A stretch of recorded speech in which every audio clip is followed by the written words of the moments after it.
Bonjour à tous, c'est Jérôme Roten, bienvenue sur Monaco Info.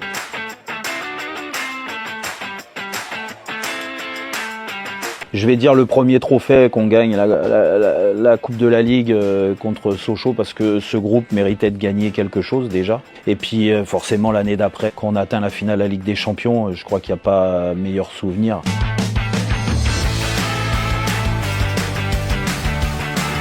La plus grosse déception, c'est de cette année-là, donc 2003-2004, où je trouve qu'on a la meilleure équipe de France. La Ligue des Champions nous a mangé beaucoup d'énergie et malheureusement, il nous a manqué un petit point pour être champion de France devant Lyon. On avait plus de 10 points d'avance au bout d'un moment sur le deuxième, sur l'Olympique Lyonnais, au mois de janvier, je me souviens un peu. La fatigue nous a coûté quelques points, donc le regret, c'est vraiment de ne pas avoir gagné le championnat de France parce que cette année-là, on méritait vraiment, on était au-dessus.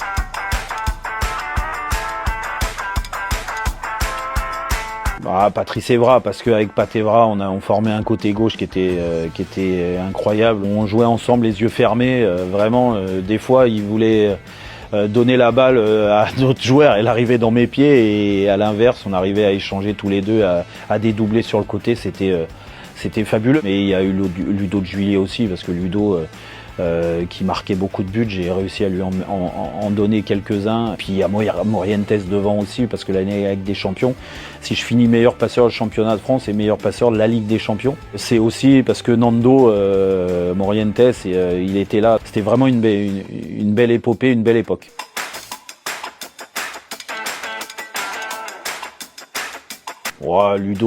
Ludo de Juilly, sans aucun doute, c'est un pitre. Il n'a pas changé de toute façon. Même à 50 ans, il continue.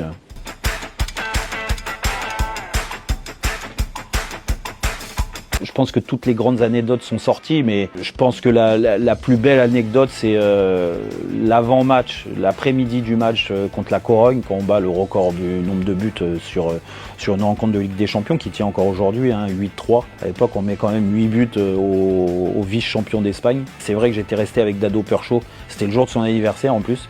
On était resté au café et on avait bu, franchement, très honnêtement, j'abuse pas, je crois, entre 15 et 20 expresso, vraiment à l'italienne, comme ça. Donc on avait les yeux comme ça, on était à donf et ça s'est vu parce que sur le terrain, moi j'ai fait pas mal de passes décisives sur ce match et Dado a mis 4 buts.